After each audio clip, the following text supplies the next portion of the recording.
To Natural Habitat Adventures Daily Dose of Nature.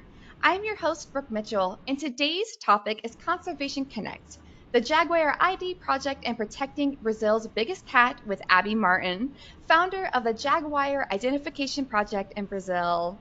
Oh, Abbie, it's so good to see you again. Thank you for being here. Thanks for having me, Brooke. I'm super excited to talk about Jaguars with you guys today. Yeah. And Abbie, everyone, has provided me with a gorgeous video that we are going to start out with today that's going to set up our conversation.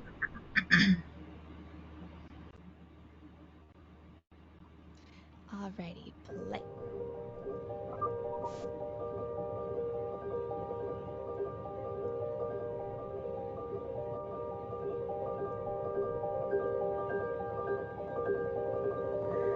So since 2013, Jaguar Identification Project has been monitoring jaguars in the northern region of the Pantanal in a park called the Encantos das Águas State Park.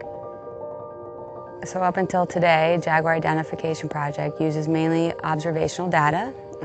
We also try to use tourism as a form of citizen science.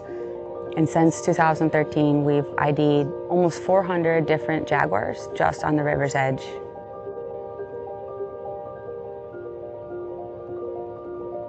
The state park was created in 2012, but since then no one has actually studied the density or put a camera trap inside the state park. We've been focused on the population of jaguars along the river's edge. We can see already how jaguars respond before, during, and after extreme events like fire or drought along the rivers. And the rivers have riverine forests, so there's kind of a buffer there. But we want to know what's happening outside this buffer area, how the jaguars are responding outside.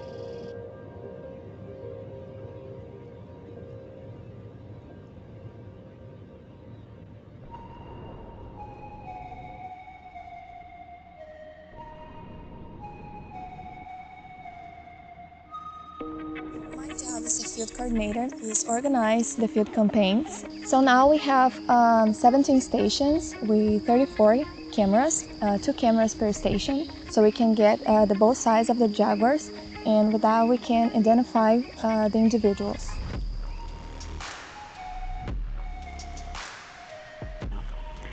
And it's been pretty exciting already because we've seen cubs at a very young age, a month old. We've seen new males, but they're not habituated, and so we're capturing them on the camera traps. And we're really excited to continue this project. We're going to do it for a long term, the next 4 years. And it's really fun to finally see what's away from the river's edge. We believe that this park holds the world's highest density, and we cannot wait to show the world that.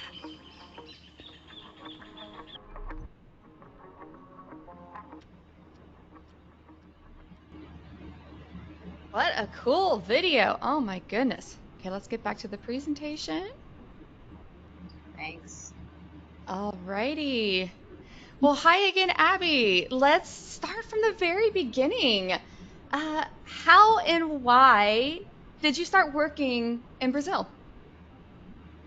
Yeah, so I actually came to Brazil my first time as a tourist myself with my university. It was a travel learning course focused on climate change. And Brazil was our case study because of their importance in controlling the fate of the world's climate. This was 13 years ago. And during that 12-day trip to Brazil, our last stop was the Pantanal. And I had spent 4 months in class learning about these ecosystems that we were visiting, the Amazon, the Cerrado, which is the savanna, and then Pantanal. And I don't know, something happened to me once I finally got there and finally got to meet this place in person. I absolutely knew I needed to come back. And then once I left Pantanal, I knew for some reason that Pantanal was forever going to be part of my life. So I quickly found a way back. It's amazing when we travel and just some places just speak to us, yeah, I completely understand what you mean. Everybody, I actually had the pleasure of meeting Abbie in the Pantanal last year, and that is how this whole amazing relationship has started. And then my next question, for those who have not been to the Pantanal, let's actually take this up a higher level, if you don't mind. What is this? Why is this ecosystem important? And what are the top conservation issues? All right, so the Pantanal is the largest freshwater wetland on Earth. It's about 160,000 square kilometers, or 5 times the size of the Everglades. And if you were to put it in comparison to a country, it would rank top 100 by largest nations by land. So it's a vast mosaic, as you can see in this photo, of wetlands, woodlands, rivers, and floodplains, and it supports a tremendous amount of wildlife. And it turns out to be like the land of the giants for South America. You have giant otters, you have giant armadillos, you have giant anteaters, you have the world's largest parrot, the hyacinth macaw, you have the largest rodent, the capybara, getting up to 150 pounds even sometimes, jabiru storks, of course jaguars, and it's home to over 650 bird species. So it makes a very important ecological treasure and a vital resource for the planet. And also what's unique about the Pantanal is that it has this pulsation of flooding. So every year, this is a normal flooding, drying cycle. 6 months is completely flooded, and then the other 6 months it's completely dry. And many of the animals in the Pantanal rely on this process to trigger migration, the flowering or fruiting of certain plant species, and breeding processes for countless different species. So in that way, it's kind of like the world's freshwater beating heart, and it's also always pulsating, but it's slowly weakening, unfortunately. And it depends a lot on this pulsation from surrounding ecosystems, principally the Brazilian Cerrado, so it's the savanna that kind of surrounds the Pantanal. And this ecosystem is often treated as a wasteland. Of course, Amazon is also very important, but both of these ecosystems and biomes are being deforested and turned into agricultural lands at alarming rates. And in the last few years, you can go to the next video or the next slide, Brooke. So in the last few years, the Brazilian Cerrado and the Pantanal have undergone several changes due to human activity. Both deforestation in Cerrado biome and the wildfires in the Pantanal have increased lately, and many studies are arguing that these processes are related. So this intense agriculture, meaning like monocultures that are coming up everywhere outside and even encroaching into the Pantanal, and then the land conversion where they're cutting down forests or burning forests to put in more cattle, are changing this natural hydraulic process of the Pantanal that it relies so much on to be the wetland it is. And it's creating this feedback loop that's intensifying other threats. And for the Pantanal, it's fire and drought. Because fire has always been a process of Pantanal, it's actually considered a fire-dependent ecosystem, but it's happening too frequent. You can go to the next slide, I think, Brooke. So in 2020, the Pantanal experienced the largest fires to date, burning nearly 40% of the ecosystem. And then again in 2021, we had another fire burning about 13% of the biome. 2023, just last year, another one, 16% burnt that time. And then again this year, we had more mega fires. Even in the national park of the Pantanal, these fires are still burning at this moment. So these fires are happening way too intensely and way too frequent. So it has no time for the Pantanal to bounce back. And so this is kind of the top conservation priority should be for the Pantanal at the moment. So then what's causing this increase of fires? Yeah, so so we have, deforestation, because the Amazon is, controlling what the raining cycles in that part of Brazil. Anything that doesn't flow into the Amazon River puddles up in the middle of the continent and forms the wetland. But also like the hydraulic, like the evaporation from the trees goes up in the clouds, and then it rains in the south of Brazil. So that this natural flowing, or they call them like flying rivers, is not happening normally because of human a human encroachment in things that they're doing in the Pantanal, or in the Amazon. And then in the Cerrado, right outside, they're just turning all the land outside of this area into monocultures. So there's no buffer for the Pantanal, and anything that's happening outside of these two ecosystems is affecting the Pantanal. So we're not getting enough rain in the Pantanal. The soil moisture is much lower. The water level is much less than it is. The flood is not as high. And usually whenever you have these major rivers that go through the Pantanal, the Paraguay River, and whenever that river at the beginning of the wet season doesn't get to like a certain depth, usually somewhere between 3 meters, we expect fires. And at this time of the year for this year, it was lower than its normal standards. It was like something like 1 meter. So we were all expecting that we were going to have another big fire year, and we did. And are these just being triggered naturally, just like by lightning, thunder, or the human caused?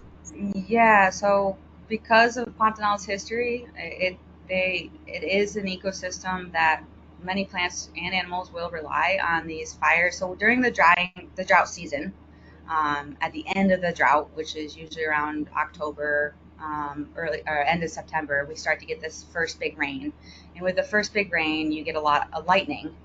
And when the lightning hits in these dry areas without a lot of rain afterwards, it'll start fire. But then normal process is that the rain will continue to come in the next few weeks and the fire will be controlled.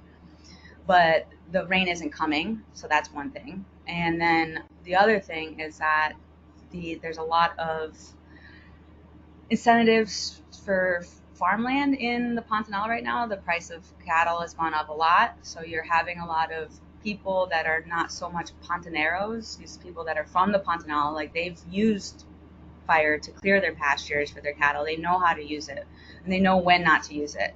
So what's happening is people are coming, and they're not caring so much about this natural cycle, and they're putting fire, and it's really hard to put your finger on, oh, is this person or this person, when it's happening everywhere. So it's a huge problem. It's super sad. And this year we had some cases. We had a terrible case of chemical deforestation, which happened right up the state park. Yeah, the guy was using over 150 different types of chemicals, spraying it on his land. It was like almost the same size of the state park that he burned, or that he put chemicals on. And the thing is that by satellite, it's almost impossible to track. And then after it's all dead, it looks like fire. But everything there is dead. Not only the trees and the plants and animals, but also the microorganisms in the soil. So, and it's really scary what's going to come from this, because this area that it happened is right above the state park where we study jaguars and do all our research. So these are some big threats, and very few people are talking about them. Yeah, so I would like to switch then to the Jaguars themselves for a little bit. So why then is this area so well known for jaguars? Like why are you there essentially to study them? Yeah, so it is the best place in the world to see wild jaguars. And actually, I think it is one of the only places you can come and like almost be guaranteed to see a jaguar if you come during the season. So typically when the water is at its lowest points, the jaguars will congregate next to the major water sources. And this park that I keep talking about is called Encuentros das Aguas, which means the meeting of the waters. So you have 3 major rivers that are coming together. And during this time of drought, when everywhere else around is dry, the jaguars are looking for food, they're looking for protection. They're also one of the most aquatic big cats. So they'll come to the river's edge to hunt, to breed, to rest, especially when you have days of 100 degrees or 43 degrees Fahrenheit, which is a common temperature during August and September, which is also the best time to see the jaguars. And it's just so, these jaguars, in this region, it's had a long history of fishing by the Pantaneros or the riverine people, or the river dwellers have always used these rivers to collect or they do sport fishing. They also collect bait and to sell fish. So they always knew that the jaguars were there, and they never really had kind of like this beef with the jaguar. They would see the jaguar would see them, and they would just continue on their way. So after many years, eventually, someone found out about ecotourism as Port de Joffre as a way to sell ecotourists to see jaguars. And what happened were there's these principal females that became really habituated, and through them they passed on this like relaxed nature to their cubs and so on. So it's almost been like 25 years of habituated jaguars, and now you're able to get photos like this one in the presentation like daily. It's super cool. Yeah, this is Madroza. She's still my favorite. She's amazing. She is probably one of the coolest cats because she is super famous for so she does this tactic where right there it looks like she's resting, but she's actually hunting. So she lays on a log over top of the river, and she's got tons of trees in this river where she loves to lay. And everyone's, you're sweating, you're in the middle of the river, it's so hot, she's not doing anything, she's sleeping. And I always say, just be patient, because she's not sleeping, she's hunting. And as soon as something moves underneath her, she'll jump. And she jumps from trees that are 15 feet high, 20 feet high, and she'll kill caiman. It's absolutely amazing. And she's like taught herself this, because her mother, who we also know, who is the logo of our project, Patricia, she does somewhat this behavior where she'll come out on these fallen logs, but she doesn't go up super high in the tree, and I've never actually had a record of her jumping from these high trees, so it's pretty unique to her. Yeah, she was definitely a show cat. She was awesome. I completely fell in love with her. Yeah. So, when we're talking about conserving these kitties, the issues that you brought up with the Pantanal at large, are those the same issues then that are the top threats to them? Or are they slightly different that the jaguars specifically in this area are dealing with? Or from your experience, what are the top conservation things that we have to think about when we're talking about these cats? Yeah. So in the Pantanal, at least, the primary challenges to jaguars are like retaliation killing from cattle ranchers, and then this ecosystem degradation by fire. And for the cattle jaguar conflict, Jaguar ID Project doesn't really enter in this because there are some pretty big NGO powerhouses that are working on this issue today, such as Panthera Brazil and more recently WWF. But this is an issue that is extremely important. It's said about or estimated that 200 to 300 jaguars are killed each year in the Pantanal, mainly because of this lack of proper cattle management or husbandry methods. Also, it's believed that by the Pantanero cattle rancher that like every jaguar is a cattle killer, which is not always the case. And of course, fear. And the most recent estimate for the number of jaguars in the Pantanal is about 1,600 jaguars. Per size of the Pantanal, when you compare it to the Amazon, it's still one of the most dense ecosystems. But if we're killing like 200 to 300 jaguars a year, that's a significant number out of that population. It's nearly 13 to 18% of the population each year that, ranchers are not allowing. So this threat can be mitigated a lot by working with NGOs and education, also with ecotourism. So in the area of the Pantanal, there's quite a few ranches that work with cattle and ecotourism. And so there's been some studies that shown that per hectare of land space in the Pantanal, the value of jaguars is almost 3 times as much as value of cattle ranching. It's like $25 per hectare if you do cattle, where it's like $85 if you do cattle ranching. And if you can do both of them, you're going to be a pretty happy person.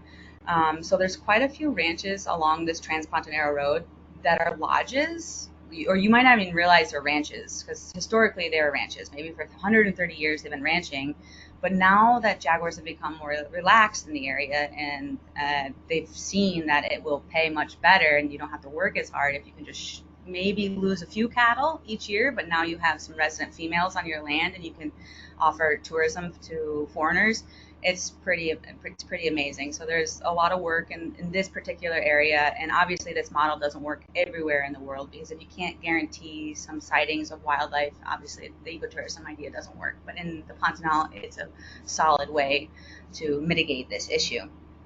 And then the other issue is the fires, and how our work, that's kind of more where Jaguar ID Project is involved. And so for the last 12 years, we've been monitoring this population of jaguars along the Transpontanera Highway, which is the road that you drive on before you get to Port de Joffre, which is the town you get to before you go to the park. So all this area, we've been monitoring jaguars for the last 12 years. And we collect information on individual jaguars based on their coat markings, or these spots, which are also known as rosettes. They're super unique. They're just like a human fingerprint. So every jaguar is born with a pattern, and they're born with it, and it never changes. Just like Medrosa in this photo, you can see like she has some very unique spots that if you were to look at any other jaguar, you wouldn't see the same spots. So because of that, we're able to see how the population is changing over time. And we have data in this area before these mega fires and before things started to look a little bit scary for the Pantanal. And because of this many years before the fires and after, we have like one of the largest databases on jaguar demographics. And these demographics are like how many males, how many females, how many cubs, basically who's there in the population, who's new to the population, whether that's like immigration of new jaguars to the area or cubs being born, and who's leaving the region, whether it's death or immigration. So with these variables that we are collecting, you can run some analysis to see how this population of jaguars is responding to a certain time, which is 2020, the fires. And what we are seeing is pretty unique, and we're starting to see that it's kind of delicate, because we're seeing information that is really cool, and I want to share a little bit more with you on that, I think, in the other slides, so I'm not going to go too far into that. Mm-hmm. But basically, this long-term population monitoring allows conservation managers and decision makers to know when action is needed for a population, because you can't really know if you don't know what was happening to the animal before the change, you don't know how it reacted to it. So this is why Jaguar ID Project and our data is really crucial in jaguar conservation and knowledge to the species. So I think this is the perfect time then to maybe formally introduce the Jaguar Identification Project. Like, what is this organization that you started, and why did you start it too? What is your main mission or goal when it comes to the jaguars of this area? Yeah. All right. So the first, so I think that this one's one of the photo. I think, I'm not sure. Yeah, so there's two parts to the story on why or what inspired me to start the Jaguar ID Project. I guess one of them is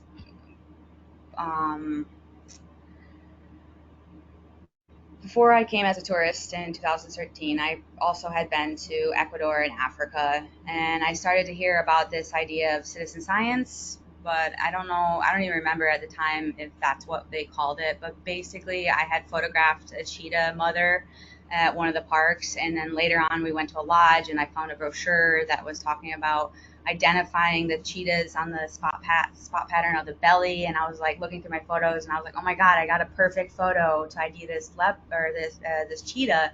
I'm gonna send it to them. So I went home and I edited my photo and I sent it to them.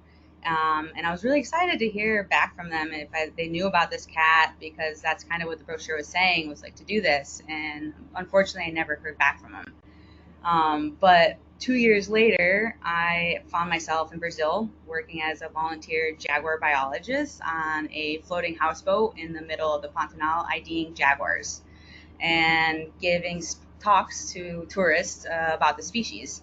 This was definitely somewhere I never imagined myself after that trip to Africa. For sure, this wasn't like, this is what I wanted to do. I just knew I wanted to be out there in nature, and this is what called me.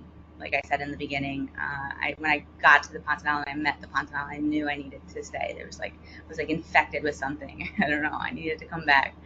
But this job that I took was a seasonal position, but I knew I wasn't going to go anywhere because I already had some baseline knowledge of the cats, and I knew that people knew about these individuals and this ever-growing number of ecotourism, and I could kind of see where maybe the future, if I was the one that did something like that project I saw in Africa, that it could become something.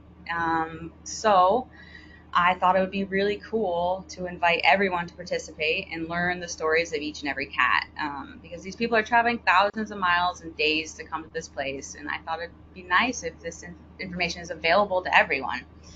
So then I started working as a guide at the Jaguar Ecological Reserve, which is a place that sells these tours, and that was my way of, because anyone that's been to the Pantanal knows that it maybe isn't the most affordable place to travel, especially for a broke college graduate. So I was working as a guide, and the boat driver or the lodge owner took me down the river, taught me how to drive a boat, and he's like, all right, here's the keys, here's the tourists, like, go do it, Abbie. And I did it, and I loved it. And then that was the way how I was driving the boat and I was guiding, but I was also collecting information. And then it wasn't until about 2016 where I had collected enough information to publish the first Jaguar ID book. And with this book, I thought this was the way that I was going to get everyone to know about this project. Like, we had a Facebook, we had an Instagram, but no one was really like paying attention. But this book was something that I thought, like, oh, I'll go around and I'll put it at all the lodges, and then people will pick it up and on their way to Port Joffre, and they'll learn about these cats, and it'll make their experience so much better. So that was 2016, and then here we are today. Our team is still pretty small. There's only 3 of us that work full time, but we bring tons of volunteers and biologists each year, and the project is constantly growing, and it's super excited to see that it was accepted. It was accepted by the local people. It was accepted by the tourism industry. Everyone's super excited, and it really makes me happy when I see people in the boat, especially kids, like checking their photos in the book, and they're like, Mom, that's Madroza, or that's Patricia, you know, like, and then they go home and they can bring this story to their friends and family, rather than, you know, just being like, yeah, I saw some jaguar in Brazil, you know, like they can put a name to the face. Absolutely. It's amazing when you have that personal connection with an animal that you see, just how much more, I don't know, that memory just sears into your brain. Like, I will always remember Madroza, you know? Yeah. She could have just been a jaguar, but no, she's Madroza, you know? It's Yeah. amazing. And I have that book, and I know that this past year, our Pantanal season wrapped up, and we had over, I think, 500 books that we purchased Mm-hmm. from JIP to give to our travelers, which is really cool. I was trying to click through to I just want to show the book really fast. Yeah, go. Yeah, it's down. There it is. Okay. Can you see it, everyone? Yes, and thanks, Nat for doing that, because that started off our season very well. We actually went on and sold 3,000 copies of this book this year. Whoa! Yeah. Like, wow, it's really good. Yeah. Incredible. Well, let's go back. So you've been studying these cats for over 10 years now. What have you like what key insights or patterns have emerged regarding the jaguar demographics of this area? What have you discovered? Yeah, so this is where I kind of cut myself off earlier, because I wanted to show you this little graph here when I talked about it. But we've found some pretty interesting and, like I said, kind of delicate things, you know, because basically you have the population, but when it started in 2013, you can see the pizza pies there, and it's all divided into female, male, and cubs, so you can see what portion of the population, and those are the demographic parameters. And then what we're seeing in this graph is abundance, so basically the number of individuals. And after that first mega fire, that orange bar, you see that huge spike in numbers. And then each year after that, we see more and more individuals, which makes it look like that fire is actually really, really good for jaguars, right? Like if you look at this, you're like, wow, fire, more jaguars, great. But not only did we see a ton more new individuals, but we saw a lot more cubs than we ever did before. So what was happening? I was like, this is crazy, like not what you'd expect to happen after a catastrophic event. But when you start to take a closer look at the data and the numbers, you start to see that the local survival numbers, meaning like the individuals that are living in that area, declined after the fire. So the ones that are there before the fire were no longer so much there after the fire, but there were new individuals coming in. And then, but we don't know, because this is like we don't know if these jaguars actually died. We didn't see them die. This is apparent survival. You know, we don't know if they left our study area. We just didn't capture them that year in our monitoring surveys. And then you can look at another parameter, which is like recruitment, which is basically the word just means individuals coming into the study area. And this could be new adults, or it can be births. So we see that big spike in also recruitment, and then after the fire, it goes back down. So what do I think was happening here, and what I know about ecology and the Pantanal and jaguars? Well, again, everything around is burning. The habitat is no longer suitable for jaguars, and who are very smart, fast-moving, involved with fire. They will move until they find suitable habitat. And in this case, that suitable habitat in this area that's burning everywhere is our study site, the Encantos Agua State Park. Like I said before, it means the meeting of the waters. You have these major rivers, so these jaguars are running to these rivers for safety, and then they're all coming down these rivers, following the direction of the water, where they end up in the meeting of the water state park. There's water, there's food, and if there's food, you're gonna see jaguars, especially in a time like this. But yeah, so then, but I guess, no, I think that's all I want to say for now. On this slide, okay. What about any particular behaviors? Oh, is this the fire you were talking about?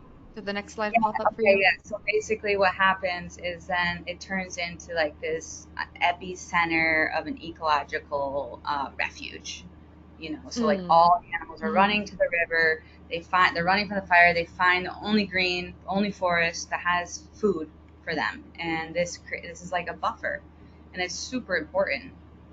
You know, I can imagine, if that river wasn't there, or that forest along the river wasn't there, I don't think we would still see these numbers going up. And then that brings me into like the other part of the question is like, what are these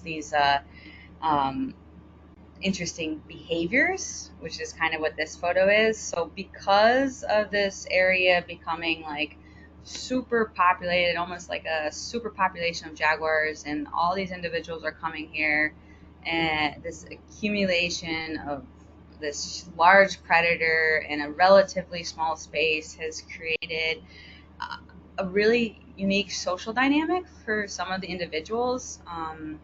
They're like no longer in this area, at least they're being forced to no longer be solitary predators. Since 2013, we've documented 5 different coalitions between males. One That's of them were crazy. Yeah, it is really cool. And this photo is one of them. But the first one that became pretty famous were brothers. It's pretty, in big cats, coalitions between brother males is pretty normal.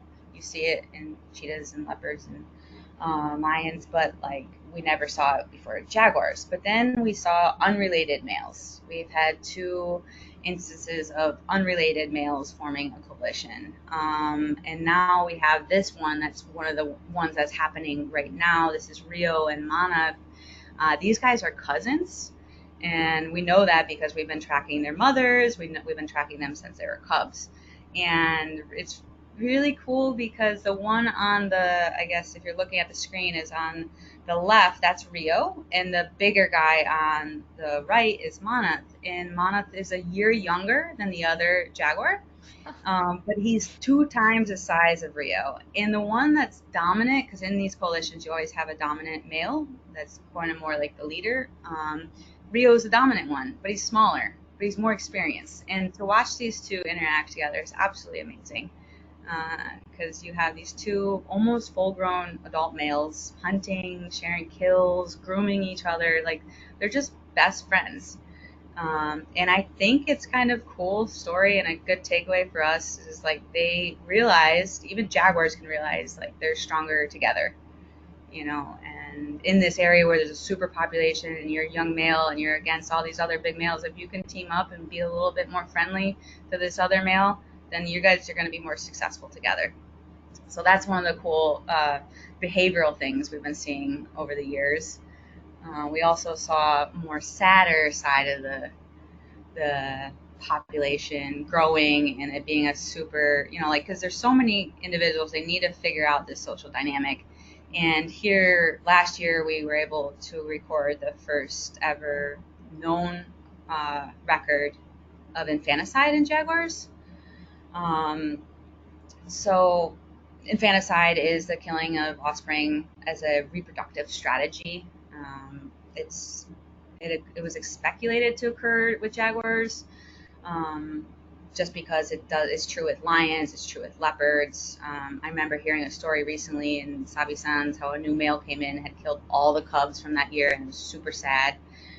So it happens with other big cats. So of course it should happen with Jaguars, but in order for it to happen, you have to have the population so dense, you know. And we're at a point here in Port Joffre where we're seeing these things. And it's really important, not just these interesting, cool stories, but it's important for Jaguar survival in this forever changing Pantanal world, I guess. But it also could be useful information for how other big cat species will respond with extreme climate events in the future, and what might happen if this buffer that I mentioned before disappears. So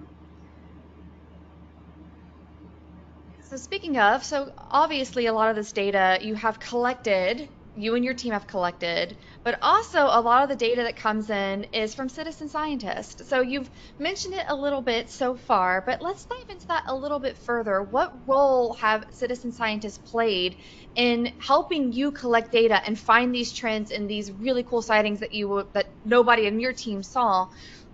What is the contribution there for your work? Yeah. I think you can go to the next slide. This one's sad. Maybe Is the it this next one? one. I don't know. Maybe on my side I'm not seeing it. I'm still on the infanticide. Yes. Okay. So citizen science, which is a super cool aspect of the project. This is how. So yeah, we are one boat of researchers, and we can't be at every sighting at every given time, because sometimes in this place it's absolutely incredible that there can be 10 different jaguars being seen at any given moment throughout the day.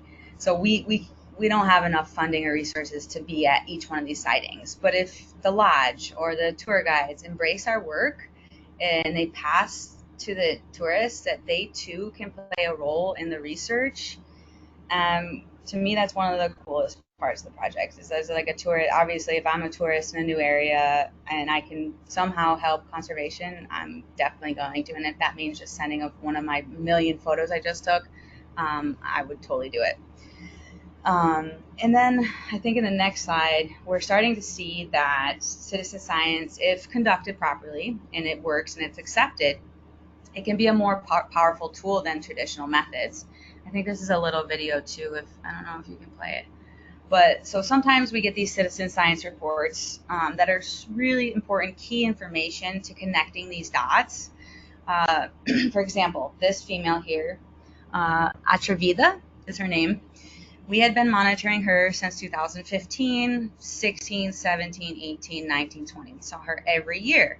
And then she disappeared. She disappeared for 4 years. And then just a few months ago, I got this crazy video, like a cell phone video. Someone emailed it to me. or to the project asking to ID this cat that they saw at this place. And I'm like, okay, it's a bad video, but I was able to zoom in and get this screenshot here to the side. And I started going through the guide, all 400 cats, because unfortunately we don't have AI to identify any of these cats yet. And if anyone here wants to help us with that later, would really be appreciative of it. But yeah, so every time we don't know a cat right away, we have to go through the whole book. And I only had a side shot. And then finally, luckily, this cat started with A, and it's in alphabetical order. I actually didn't get too far before I made the match. Yeah, so Atrevida, 4 years later, she's alive. And not only is she alive, but she has a cub. In that video, I don't know if you caught it, there's a cub that runs by. So in our traditional methods as researchers, this jaguar would be marked as like gone from the population. But she's actually alive, and she's adding to the population. So this is some really cool. And this story, we have tons of stories like this where we didn't see a male for 5 years, or we didn't see this, and it's never our data. It's always citizen science. And it just brings me back to that story I kind of mentioned in Africa and I never heard back about the cheetah I saw. I always kind of wonder, I'm like, was that some information that could have been really helpful for that project to fight their fight, and they just didn't receive it, you know? So yeah, I think sometimes maybe I should always, like, if you're there and you want to know an idea and we don't respond, like, maybe give us another poke, maybe we didn't see it, because some of this stuff is so crucial to understanding the life, like the life of the female, you know, like now we know that she's this old and she's still giving birth. That's pretty significant information. Yeah, and I think related to this topic then is the idea of tourism in this area. So you started your career, sounds like, in the tourism sector to be able to keep coming back so that you can see these cats, and now it's turned into something way bigger than that, which is so cool and so exciting. So, in your opinion, then, outside of just citizen science, then what is tourism's role in conserving these cats on a bigger picture? And then also, too, I think sometimes we need to bring this up as well. Are there any downsides to it too? So, like, what is the give and take? Are there pros and cons of tourism in this particular area? Just please tell us from your years. What have you learned? Yeah. Yeah, I mean, I think there's pros and cons, of course, to tourism and, you know, tourism at this level. I guess I'll start with the pros. You know, the good side is that, you know, because of tourism, we are able to do our work. You know, we would not be able to survive if it wasn't for this book that we sell. You know, this is the profits that we make from this book is how we pay our bills, our boat maintenance, our fuel. We aren't supported by any big funding NGO or university. You know, we're pretty grassroots, homemade kind of stuff. So our connections that we make in the Pantanal with tourists is what keeps us floating. And also, I think that, like, you know, these photos, these videos, and observations help us track, like how I mentioned, how it's super valuable. That's another important part, excuse me, to the positive side of ecotourism. Like, without them, we'd be missing a lot of things. And, you know, it's inspiring to me that some people can maybe come to the Pantanal as their, like, first wildlife expedition and become active participants in conservation. So this really demonstrates the power of citizen science and ecotourism, and with amplifying, like, research and awareness of the species. And then we have kind of like the little bit of the downside of ecotourism, especially in this area, is that there's no cap on number of boats or number of people. Honestly, if you had your own boat, you could bring it down to the port and put your boat in the river and head up into the most densest park of jaguars, and you have no one telling you not to or to be careful. So that's another thing that Jaguar ID Project is trying to push a lot, is to get the tourism sector to be a little bit more, you know, tourists need more information before they arrive there. Anyone does. There's barely little signage on the road. You don't know where you are. You don't know what you can and cannot do. So inside this book, we often have the regulations, because there are laws of viewing jaguars in Brazil, but these laws aren't enforced because there's no one there enforcing them.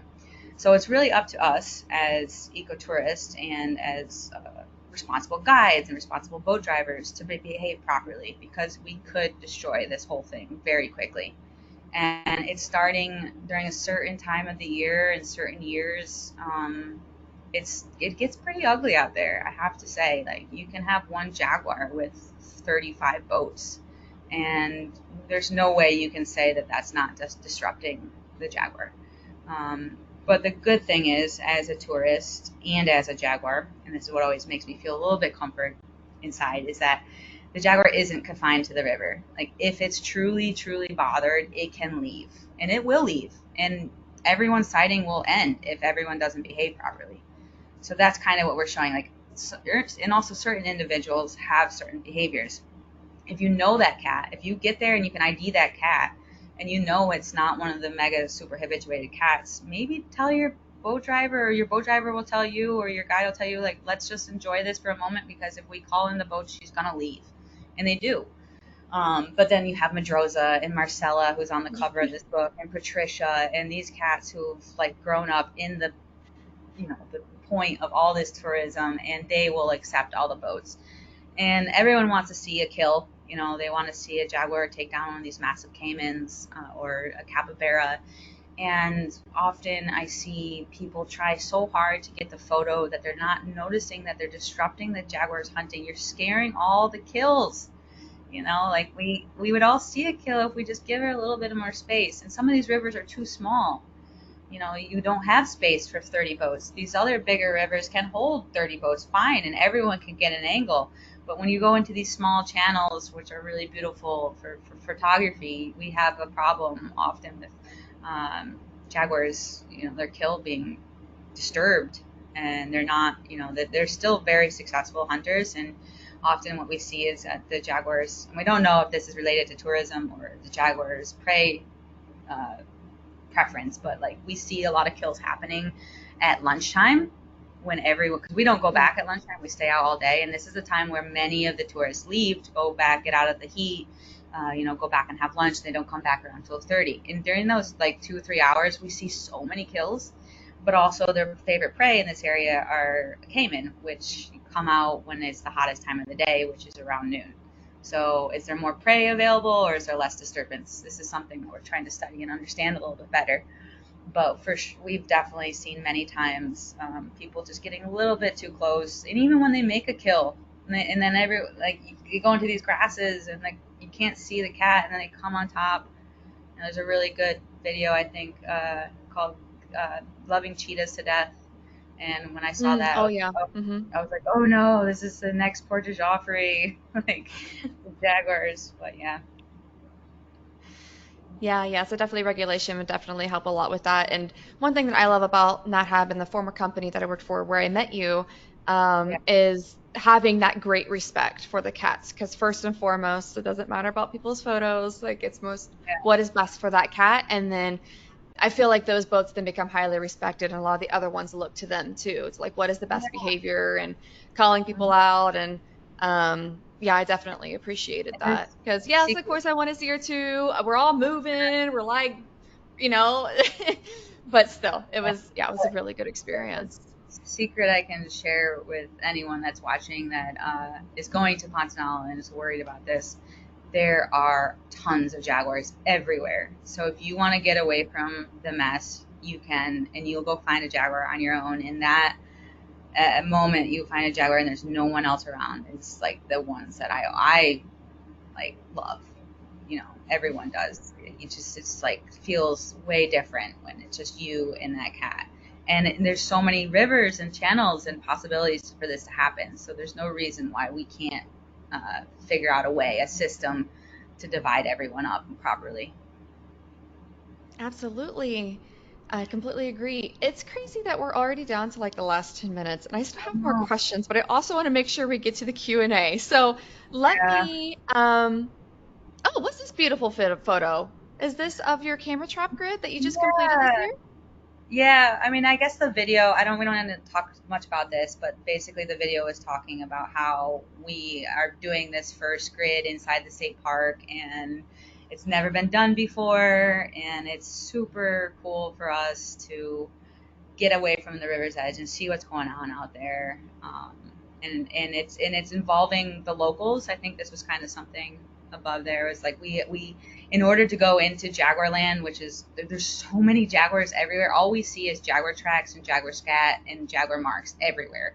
And buffalo, there's wild buffalo everywhere. So in order to go out here, and like, we're researchers, like we're not bush guys. Like we have locals. We've made a team of local guys who have either been bait hunters, meaning they need to go to remote areas at nighttime to go get bait, or hunters, ex-hunters, to go out with us in the field to bring us out there. And it's really cool to see these guys super excited and participating in the research. And now they all work with ecotourism because it brings way more money than what they did before.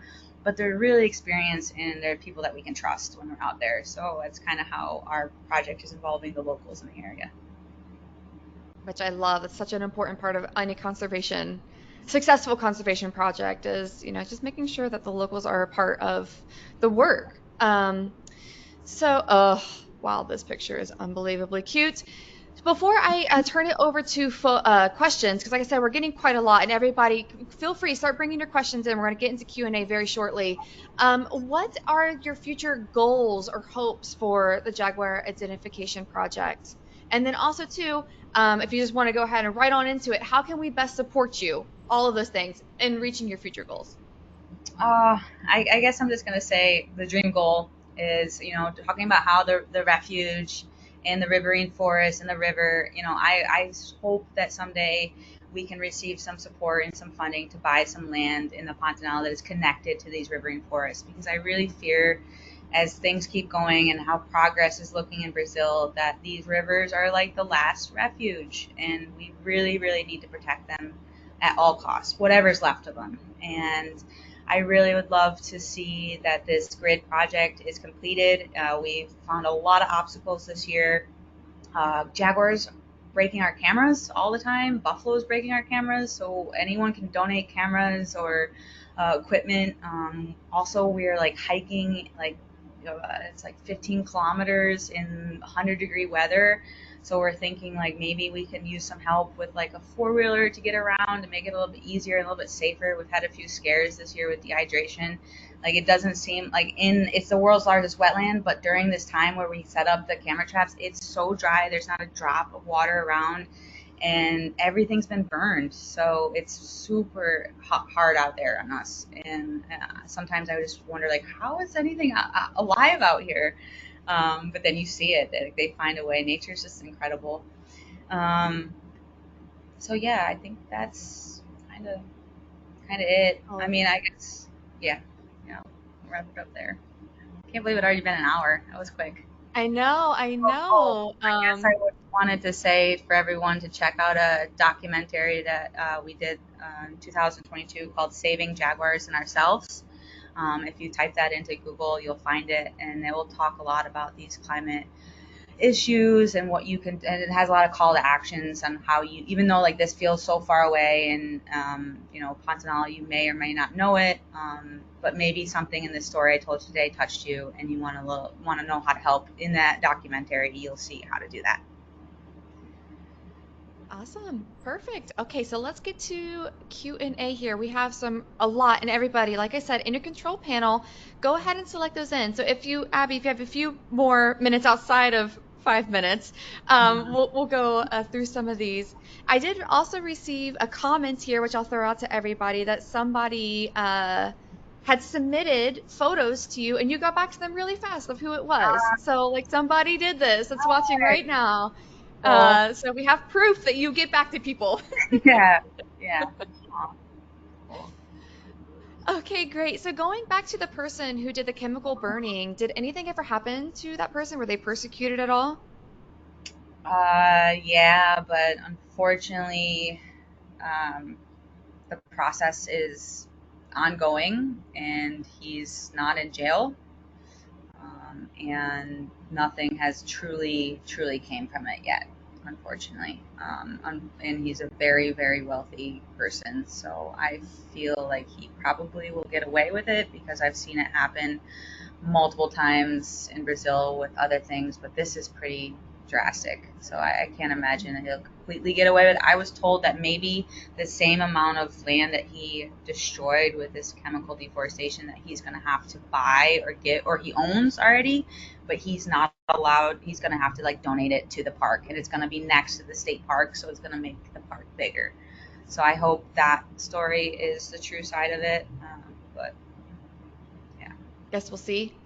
Time will tell, hopefully. I I just hope have, people don't keep doing it because yeah, it's kind of really really scary. I don't. They were using like Agent Orange. I don't even know where you get that oh anymore my these days. gosh, Yeah, like, it's crazy, and Agent it goes into Orange. the water, and then the people in the village of Porto Joffre are connected to this water system, you know. So it's like, oh, anyways. Yeah. Yeah, and I mean, just having been there, the water is the highway. Like the waterway is life there for for the few communities that are there. Like there Mhm. is no other way. Just No. the way the people were connected to the Pantanal really touched me, blew me away. So I have a ton of questions, more than one, several here. People want to get this book. How can they get the Jaguar ID book? So if you go on the actually, usually we don't sell sell the hard copy. You have to come to the Pantanal to get it. But I did bring back with me from Brazil 10 books. So if you want to send me an email and let me know that you are one of the people that watched this talk and you'd like one of the hard copies, and if you are willing, if you're in the U.S., I can ship it to you for fairly good price, normal shipping. But like that's the reason why we don't. I haven't figured out a way to ship books internationally where it doesn't cost more than the book itself. So we have a PDF version, so you can get the PDF ebook, I guess, on the website. Awesome. There you go, people. First 10, email Abby at info@Jaguar ID Project. Great. I do have a lot of questions here asking about if the Brazilian government stepped in about the fires. Were there any action from the high federal level? This was 2024 was the first year I saw a change. I saw so much fire and so many people. Like 2020 was we did a fundraiser because our friends were like fighting these fires, mega fires, with garden hoses and rakes. And the government was like saying that, oh, these are campfires, this isn't happening, it's fake news, it's fake news. It was absolutely insane. It was so sad. There's dead animals everywhere. So there was a lot of noise from 2020 and 2021. And last year, the state park, I made a video of myself crying because I saw these monkeys running from the fire. I'm traumatized from seeing it. I can't believe that every year it keeps happening and happening. And I was told this year that they weren't going to let the park burn. The park barely burned, but a lot of the land around the park burned. So it was super smoky. But they did have a base set up. They put the army base right on the Transpontanera Road, and they were doing a lot of movement. There was a lot of helicopters. There was more planes flying than I ever saw in the previous years. But there was a lot of fire in other places in Brazil. So they were really, I was just hoping, and I don't understand until this day why they haven't asked for international help for these fires, because other countries have, like when Australia had those terrible fires, other countries came to help. And the Amazon is not just Brazil's, it's all of ours, kind of, in some way. Like we all need to do something. But it was nice to see that this year there was a lot more movement. So hopefully they've realized they need to protect before it's all gone. And they need to find out, because a lot of these fires are not, like, you can see when there was a storm, and if it was a lightning storm, and you can say, okay, yeah, maybe that fire. And I even have videos of like fires where you can see the lightning struck in this spot and the fire started there in the middle of the park. So like you can see when it's intentional, and they need to investigate these people that are starting the fire. And one of the calls to action was like, pay attention to where your beef is coming from, because a lot of our beef in the U.S. is coming from Brazil. It's coming from these farms that are starting the fires. So like we just need to be a little bit more aware. And I think if we could just, show that we're paying attention a little bit more to what's happening in the Pantanal and the Amazon, maybe the government will do something a little bit more. Yeah, it's amazing when people speak up. That's Yeah. how movements start. It just Yeah. takes one voice, which becomes two, which becomes four, which becomes six. Yeah. Absolutely. And so that's why I'm so grateful to bring you on. But everybody, that is the last question that I will take today. So, Abbie, I will turn it to you for any last closing comments. Well, I don't know. I feel like I pretty much said all that I wanted to say. I just, really hope that you guys enjoyed the stories I shared with you today, and that you learned some things, and that I encourage you guys to maybe make a little bit of a difference. Pantanal needs us right now, needs everyone, and it's a super special place, and anyone that's been there knows that. And yeah, so I hope if you haven't been, you're coming, and you'll be able to share this passion with me. Absolutely. Come to the Pantanal with NatHab, everybody. It is one of the most special places that I've ever been. You will not regret it at all. So, thank you, Abbie, for taking the time for present to us today. And I'd like to thank everyone who tuned in. Join us tomorrow for our next daily dose of nature. You can check out this week's lineup, including registration links, on our website at nathab.com/webinars. We did record today's presentation, and we will have the replay available on our website soon. With that, I will conclude the webinar. Goodbye, everybody. Bye. Thank you.